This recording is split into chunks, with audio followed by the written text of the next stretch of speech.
E olhando agora, e retomando até um fato interessante que aconteceu nesses últimos dias que você teve aqui no Brasil, é que você participou de uma conversa lá no Banco Central do G20, né? E eu queria entender quais são as temáticas pautadas hoje, que foram pautadas nessa discussão sobre SME Lending aqui, né, junto ao Banco Central, nessa questão do G20, e o que talvez você tenha ouvido tá sendo pautado em outros fóruns internacionais. É o mesmo papo? Qual que é a grande, talvez, bola da vez ali que tá sendo tratada, cara? Assim, esse é um ano muito especial porque o Brasil ele está na presidência do G20. Uhum. Esse ano a gente vai receber um evento do SME Finance Forum. Legal. Quando vai ser, sabe? Vai ser no final do ano, acho que em novembro, junto Ah, com o evento, o grande evento do G20. que legal. Até lá, são acontecendo diversos painéis, fóruns e consultas públicas nesse Uhum. segmento. O Brasil, ele tem entre os países participantes, eu acho que uma das infraestruturas mais potentes. Você olha, por exemplo, o Sebrae. O Sebrae, ele é a maior agência de desenvolvimento de PMS no mundo. Olha só. Você tem toda uma infraestrutura de mercado financeiro também, tanto de ponto, novamente, e super importante reforçar a importância do regulador nesse contexto, que está de fato no forefront, que está de fato na inovação e puxando uma agenda pró-mercado, pró-competição. Uhum. E você olha um pouco desses fóruns, eu acho que esses fóruns eles têm uma preocupação grande em entender como é que a gente cria mais dinamismo para esse mercado, Uhum. atende segmentos que não são atendidos hoje na população e cria uma evolução para que pequenos negócios consigam prosperar. Uhum. No Brasil, pequenas e médias empresas, elas representam quase 6 a cada 10 empregos. Uhum. No mundo é 9 a cada 10. São 30% do nosso PIB.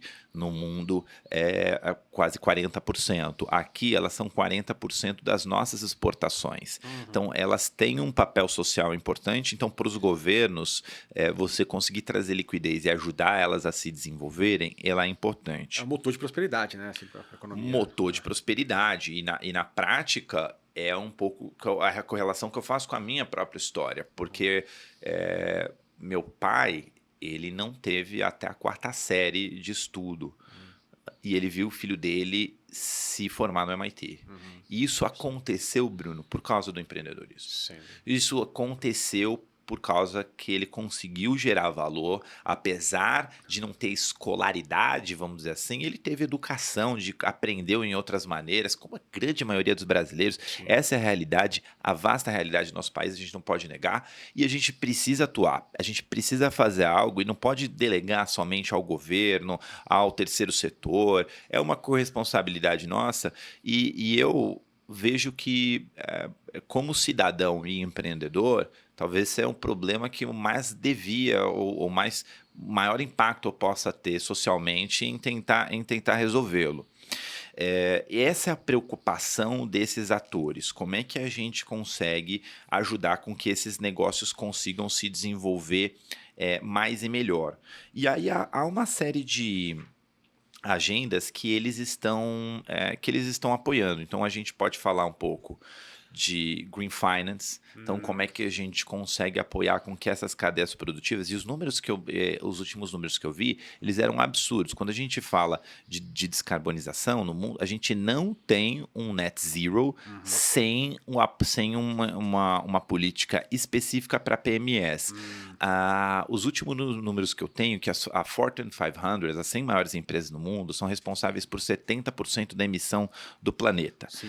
E quando você olha, putz, então vamos resolver com 100. Na verdade, não é a emissão da companhia, mas de toda a sua cadeia. Lógico, tem que considerar. E você tem milhões de PMEs vinculadas a essas cadeias na emissão. E quando você olha, por exemplo, sensibilidade, eu lembro que o número eram 38% das pequenas e médias empresas, elas tinham feito um investimento para diminuir suas emissões contra 60% das grandes empresas. Ou seja, as grandes empresas estão mais sensíveis ao tema.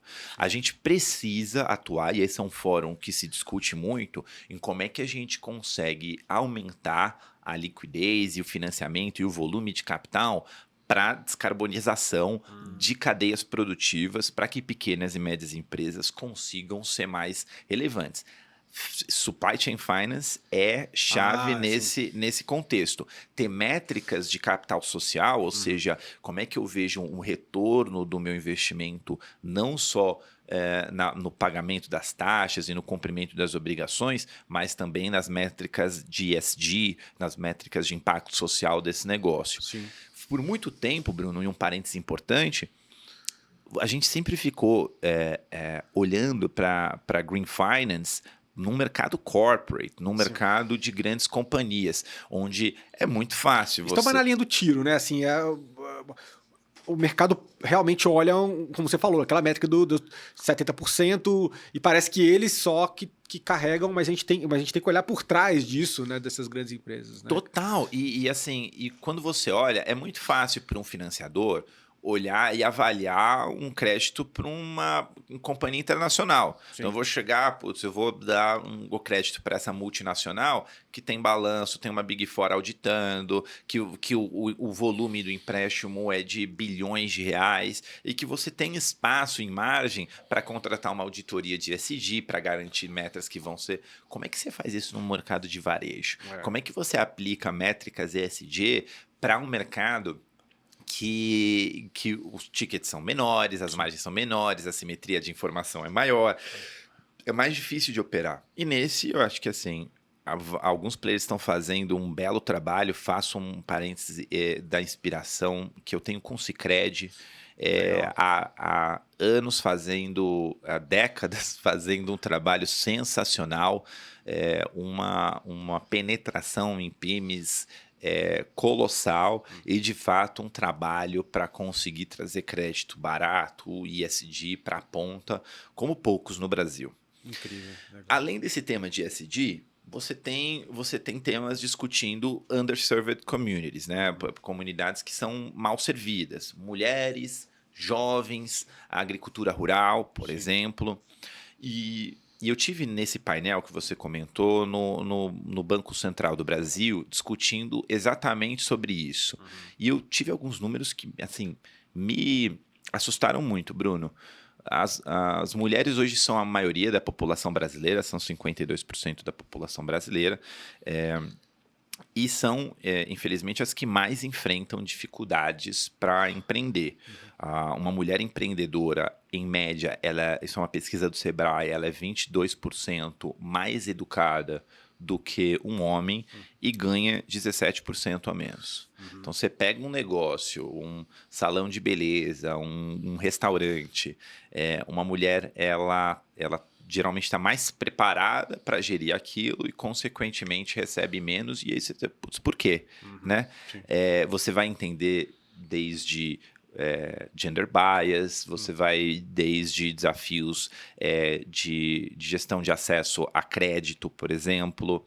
A gente não pode negar que a gente criou um mercado financeiro, a gente vê um pouco dessa estrutura majoritariamente homem, majoritariamente branco, e por décadas os comitês de crédito eram definidos assim. Sim.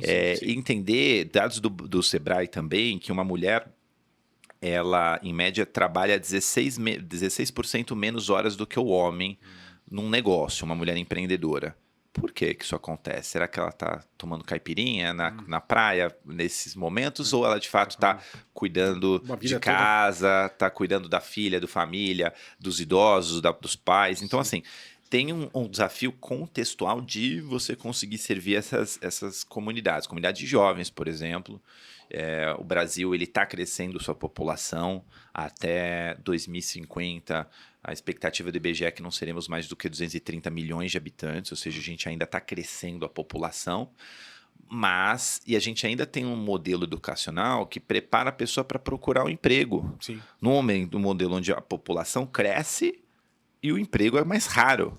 Você tinha que estar ensinando as pessoas a criarem emprego e não a buscarem emprego. Sim, sim, sim. Esse é um desafio crucial que a gente precisa enfrentar como sociedade. Como é que a gente pega essa maior quantidade de cérebros que o Brasil já viu em toda a história, porque a gente está crescendo, a população são a maior quantidade de brasileiros que a gente já viu em toda a história, e que a gente verá em todo o futuro, porque depois de 2050 a população começa a regredir e não voltaremos a ser a mais essa quantidade de brasileiros por todo sempre. Sim, sim. Esse é um desafio que a gente precisa discutir. Como é que a gente prepara essa geração para um mercado de trabalho onde AI vai estar cada vez mais presente, os empregos vão ser cada vez mais raros. Você vai precisar, na época do meu pai, de entrada no mercado de trabalho, no mercado de empreender, tudo bem, assim, o mercado ele precisava muito mais de braço do que de cérebro, no sentido de você precisava muito de operação manual, tinha muita... Hoje, com as tecnologias, você precisa muito mais são desafios intelectuais muito mais do que operacionais. É nessa encruzilhada que a gente se encontra como país e que esses fóruns debatem profundamente.